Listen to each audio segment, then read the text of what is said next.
Welcome to the MUFG Global Markets Podcast. I'm John Cook, and today I am joined by George Goncalves, MUFG's head of U.S. macro strategy, and Agron Nicaj, MUFG's U.S. desk economist, for a special podcast preview of what to expect from the Fed's Jackson Hole Symposium. It's Wednesday, August 26, 2026. Welcome back to the podcast, George, and welcome back to the podcast, Agron. Yeah, no, John, it's been way too long. Definitely looking forward to catching up, and it's great to have Agron on as well. Yeah, thanks, guys. It's great to be on.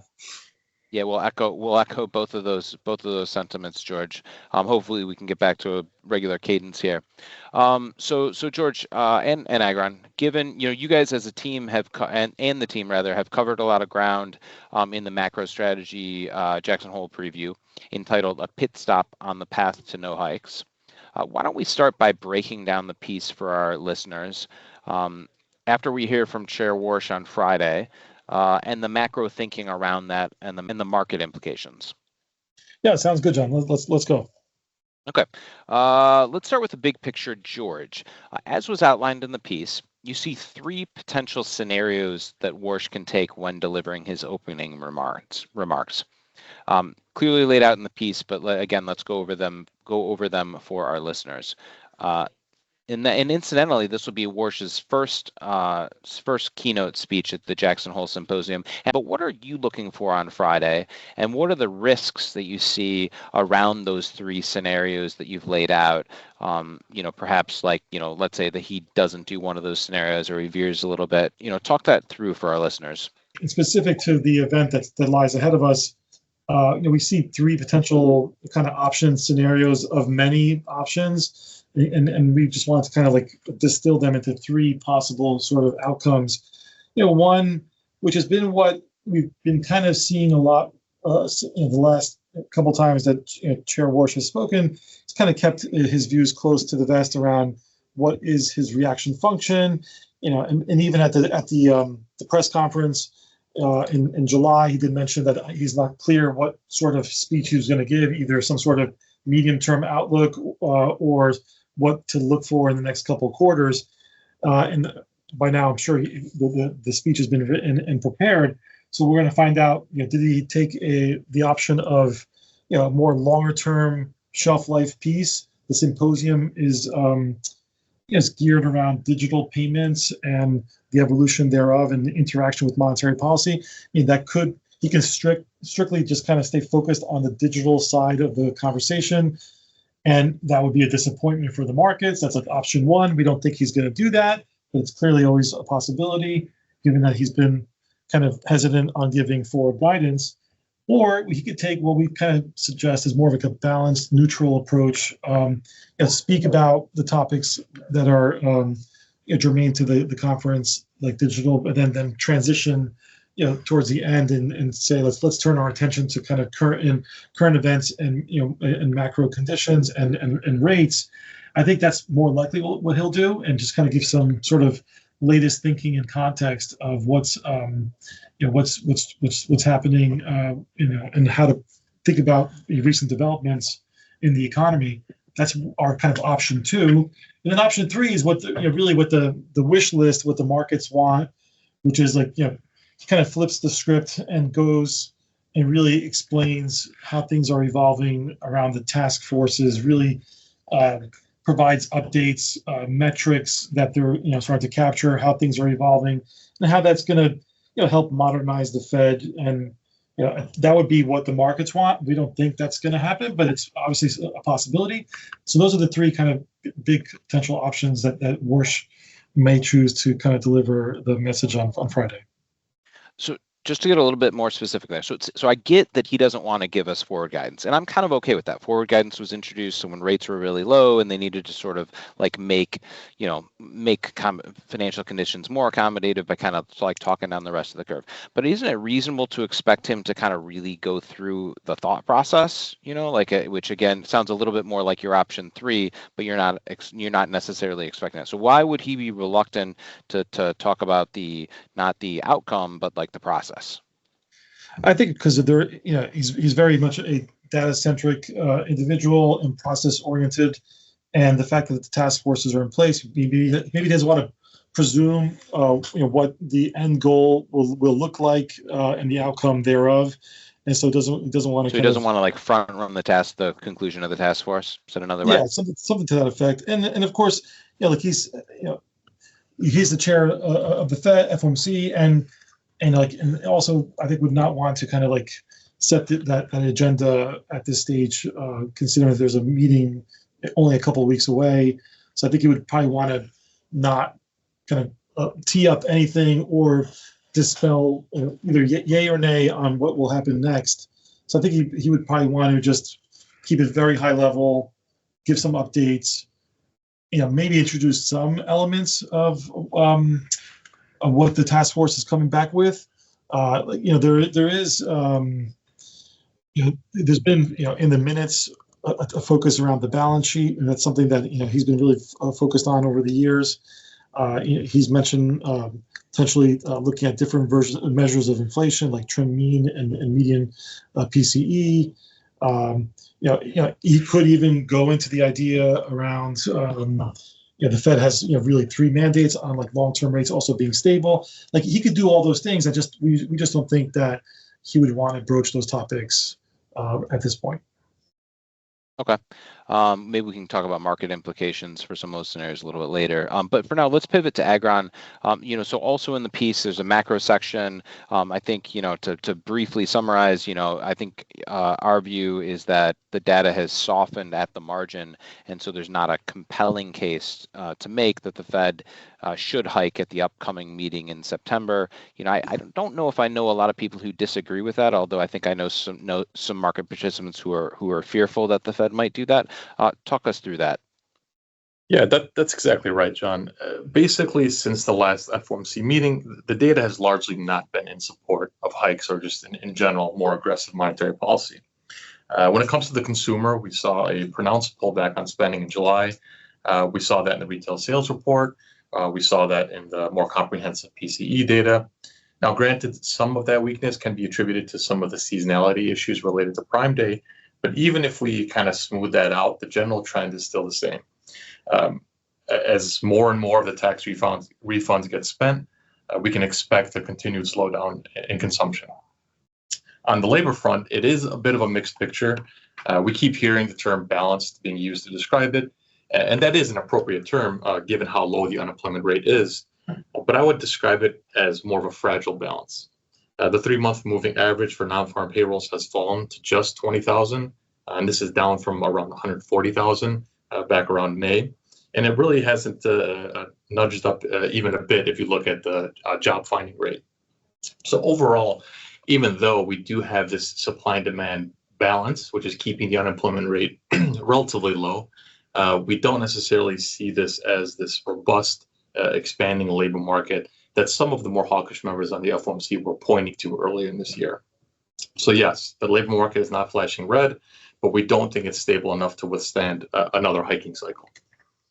On the inflation front, things are generally moving in the right direction. We had a very soft June and a relatively soft July core CPI print. PCE was not quite as soft, partially driven by financial services. But the BEA is going to implement some methodology changes with the release of the August data. And that's going to fix a lot of this overestimation in things like portfolio management services. So if we zoom out a little bit, wages and unit labor costs are not indicating that we have an embedded inflation problem, at least not with respect to aggregate demand. On the supply side, energy costs are going to be less of a thrust on overall PCE and CPI. Sure, we do have some kind of supply side issues, but those are expected to fade in the coming months and quarters. So we do have another NFP and CPI print until the September meeting, but it's really likely not going to be enough to persuade the doves or even move the more neutral voters into a more hawkish stance. We might get a little bit stronger of a spending report, a little bit, somewhat stronger of an NFP, but it's really not going to move the trend away from what we saw over the summer months. At least we don't think to a significant degree. Yeah, and I'll also add, John, like it's the window is kind of compressed. We're coming into, well, NFP will then right afterwards start the blackout period. Then we have Labor Day weekend, which is starting later in the month, and then you get the CPI that same week. Then the Fed the following week. We're not going to really get to hear much because we're going to go into blackout, so we're not going to get a reaction. If the data is slightly better or outperforms expectations, like as Agron said, we don't think it's going to be strong enough to really sway them into a hiking cycle. So it's going to really hinge on what Kevin Warsh says at Jackson Hole. So Fed speakers have been cutting back on speeches anyhow, which we covered in the piece. And this really comes down to does Kevin Warsh want to tee it up? We don't think he does. And if the data even is slightly better, I don't think it'll be enough to sway the Fed to hike. Yeah, I mean that seems reasonable. Agron, kind of back to you. I do tend to, we talk a lot, and I tend to agree with your view. But let me play devil's advocate. So inflation has been above the Fed's target for as long as I can remember. I think it's 5. I think Warsh himself has said that. Warsh himself has said that inflation is a choice. The unemployment rate at from 4.5% to down to 4.1% is tight by any measure. I think there are many measures of nominal R star that suggests that the current policy rate is not particularly restrictive. I think. I guess my question is what are the risks that the Fed could be looking at, and all these, and I guess tell me why these things don't warrant a hike. Maybe it's not September, but later down the road. Yeah, sure, John. There are certainly risks, things that can push the Fed in one direction or another. I'm going to start with the revisions to the non-farm payrolls, at least the preliminary revisions. Those are going to be released on the same day as Jackson Hole, and I think it's not necessarily a risk factor, but the data is suggesting that it's probably not going to be as large of a negative revision as it was in the last 2 years.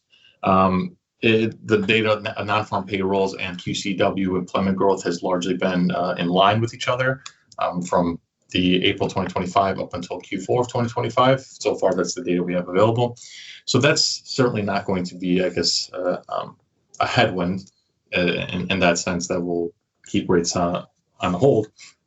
But we do see kind of a little bit of resurgence in the manufacturing sector, specifically with advanced manufacturing. This is related to the AI build out.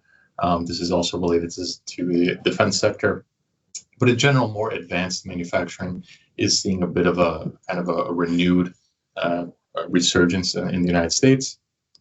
But overall, I would say if I were to pick one thing that would really push kind of our risk factor away, it's elevated inflation. You made the point that inflation has been for 5 years or so above target, and we do seem to have these persistent supply shocks.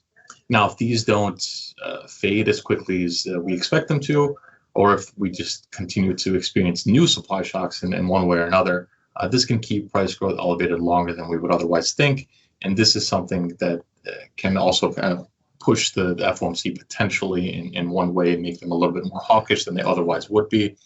However, with what we are seeing, we don't really think that these supply shocks are going to be sustained for the duration of the next 2 years. We think in general, most of the effects have peaked. This is with respect to tariffs. This is with respect to energy. So we should see things coming down at least through the duration of this year. And then heading into next year, we think it's going to be much less of a factor. Yeah, that's I guess said another way, the base effects for inflation are positive. Assuming we don't, these persistent trade wars that cause supply shocks or actual wars, don't keep popping up. I can buy that. All right, so let's pivot here. And wrap things up with, I think with the, one of the most interesting things is like, let's say Warsh doesn't tee up September, let's say the Fed does not hike in September. What does that mean for our medium term view for the Fed, for the rates, for rates rather, and for, financial markets more generally? I also would be curious if we can touch on it. I would be curious what we're kind of expecting from market reaction from those options 1, 2, and 3. So I know there's a lot there, but how about George? I'll give you first bite at that apple. Yeah, let's maybe take the last part first. I mean, in terms of market reactions, we've rates markets and markets in general are not just reacting to just one specific catalyst or stimuli. We also, we've had recent news around the Treasury buybacks, which also has had an impact on the rates markets. We have earnings that are being released. We have a lot of different things that are influencing, market dynamics. But we've also been in a steady rise in rates over the course of the summer, which have at least for now kind of paused and gone the other way, and given some relief to the bond market. Given the sort of backdrop that we're in, speaking of the event itself, which most people are going to be most interested about what we think about Jackson Hole after listening to this podcast, and then our medium-term views I'll get to in a second. We think that given that we've kind of retraced in rates a little bit, if we get our base case view of a more balanced speech and without giving all the details of Kevin Warsh's reaction function, that it could be plus or minus 5 basis points, depending on where we kind of go into the meeting and how forceful the language is. So it should be a relatively non-event because we've retraced a lot of the sort of pressure that the bond market's been under, and we have rallied a little bit. So if it doesn't sound as forthcoming, then maybe you get some sort of kind of retracement, but it will be limited because we have month end the following Monday, and we still think that rates are still relatively cheap. So they're at the higher end of the range. So I still think that any sort of kind of sell off will be bought. And then that's for our base case. In the worst case scenario, he doesn't really go into anything, and he just speaks around the idea of money market plumbing and digital finance, and doesn't really go into the macro.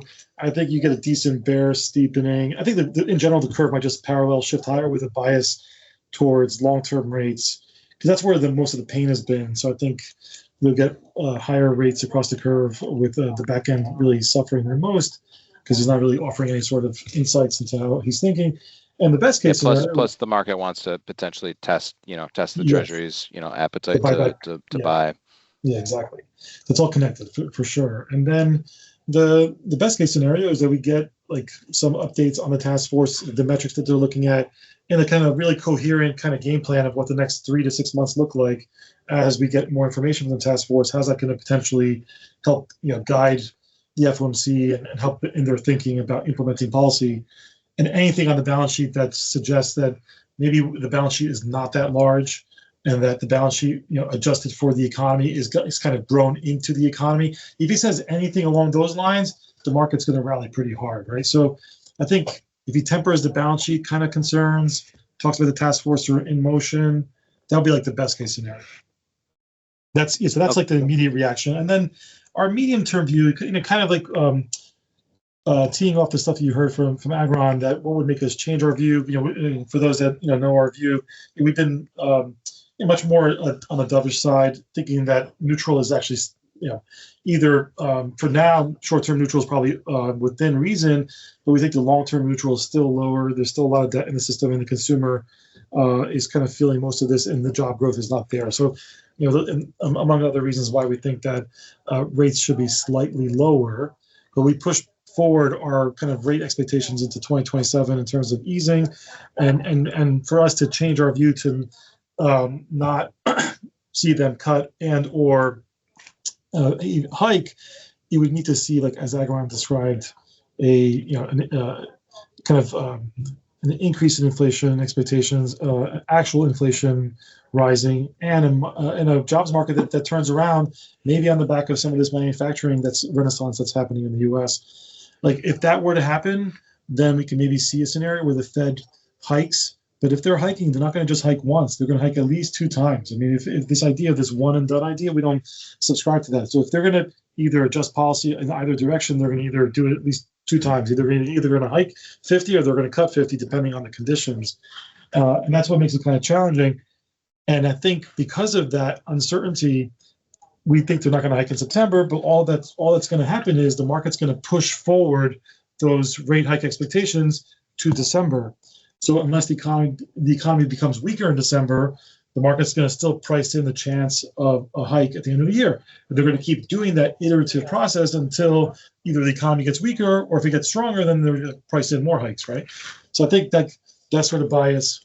Yep. And I guess last point too, like I think there's an idea that that the Fed has to kind of hike in parallel with other central banks. We don't think that's the case. I mean, so like it is quite possible. Our house view is that the ECB will likely hike, and there's a chance that the Bank of Japan might also hike in September.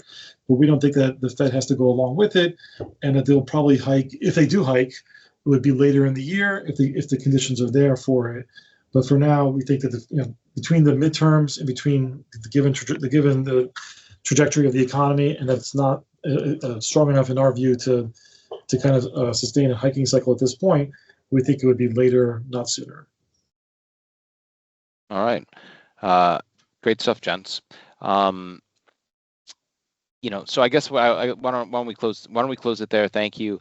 For our listeners, I would encourage you to check out George and team's 2026 Jackson Hole preview, again entitled "A Pit Stop on the Path to No Hikes." And if you are still not receiving their good stuff, get in touch with your friendly MUFG salesperson, or check out the MUFG research portal at www.mufgresearch.com, where you can find all of your favorite MUFG research, as well as sign up to have it conveniently delivered directly into your inbox. As I said, great stuff as always. Thank you, George. Thank you, Agron. Thank you. Thanks, John. And thank you for listening to the MUFG Global Markets Podcast. Rate, review, and subscribe on Apple, Spotify, or wherever you get your podcasts. And reach out to your MUFG sales rep for any further information. Check back soon for more insights from the Global Markets Research Team.